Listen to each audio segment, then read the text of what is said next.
લક્ષ્ય ન્યૂઝ, એક નજર, એક લક્ષ્ય. સુરેન્દ્રનગર ખાતે રેન્જ આઈજી અશોક કુમાર યાદવનું વાર્ષિક ઇન્સ્પેક્શન યોજાયું. સવારે જવાહર પોલીસ પરેડ ગ્રાઉન્ડ ખાતે ભવ્ય પરેડ માર્ચનું આયોજન કરાયું. રેન્જ આઈજી અશોક કુમાર યાદવે પરેડનું નિરીક્ષણ કર્યું હતું. પોલીસ જવાનોની શિસ્ત અને કામગીરી અંગે સંતોષ વ્યક્ત કર્યો હતો. પરેડ બાદ જિલ્લાના ઉચ્ચ અધિકારી સાથે મહત્વની બેઠક કરી હતી. જિલ્લામાં કાયદો અને વ્યવસ્થાની સ્થિતિ અંગે સમીક્ષા કરાઈ હતી.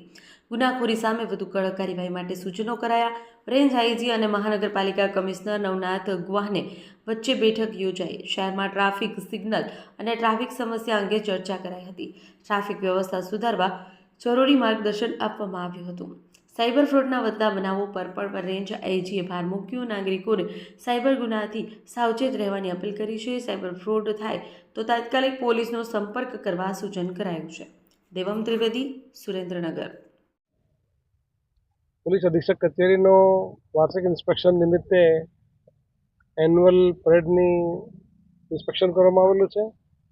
સાથે સાથે પોલીસની વર્ષ દરમિયાન જે કામગીરી છે એ કામગીરીની પણ આજે રિવ્યૂ કરશું અને ભવિષ્યની જે ચુનૌતીઓ છે એને માટે શું તૈયારી કરી શકાય એના માટે પણ આજે ચર્ચા કરવામાં આવનાર છે.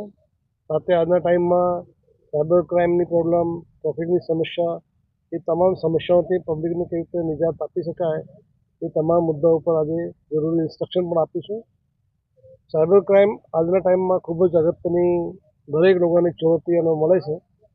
દરેક લોકોને અપીલ કરું છું કે સાયબર ક્રાઇમનો કોઈ પણ વ્યક્તિ ભોગ બને તાત્કાલિક પોલીસને જાણ કરે. પોલીસનો જે હેલ્પલાઇન નંબર છે 1930, એમાં કોઈ પણ વ્યક્તિ કોન્ટેક્ટ કરી શકે છે. અમારા અધિકારી કર્મચારીઓને વ્યવસ્થિત તાલીમ આપવામાં આવેલી છે એટલે કોઈ પણ સાયબર ક્રાઇમનો ભોગ બનતો હોય તો તાત્કાલિક પોલીસનો સંપર્ક કરે અને જેટલો મોડો થશે એટલો વધારે પોલીસની રિકવરી કરવા માટે તકલીફ પડતી હોય છે.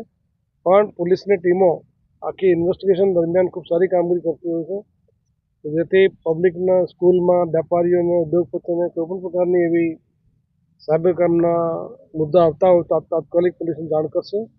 સાથે સાથે જે સુરેન્દ્રનગરમાં તમામ પ્રકારની જે પબ્લિકની રજૂઆત છે એની પણ આજે રિવ્યૂ કરશું અને જે પબ્લિક માટે જે જરૂરી ટ્રાફિકના પ્રોબ્લેમ છે એ પ્રોબ્લેમને પણ આજે સોલ્યુશન લાવવા માટે કામગીરી હાથ ધરશું. સાહેબ, ડિવિઝન ઓફિસ ચોટીલાની મંજૂર થઈ ગઈ છે પણ નવું બિલ્ડિંગ નથી બન્યું, એના કારણે તકલીફ પડી રહી છે, તો એ અંગે શું આગળની કાર્યવાહી રહી? આપને ખ્યાલ છે કે આખા ગુજરાત રાજ્યમાં મોટા પ્રમાણમાં જે સબ ડિવિઝન કચેરીઓ મંજૂર કરવામાં આવેલી છે એ સબ ડિવિઝન કચેરીઓ ટૂંકા સમયમાં કાર્ય થશે અને જે કચેરીઓમાં બેસિક ઇન્ફ્રાસ્ટ્રક્ચરની શોર્ટેજ હશે એ તમામને પૂરી કરવા માટે અમારી ટીમો અત્યારથી કામગીરી શરૂ કરી છે અને ટૂંક સમયમાં એ સુવિધાઓ પણ પૂરી પાડવામાં આવશે.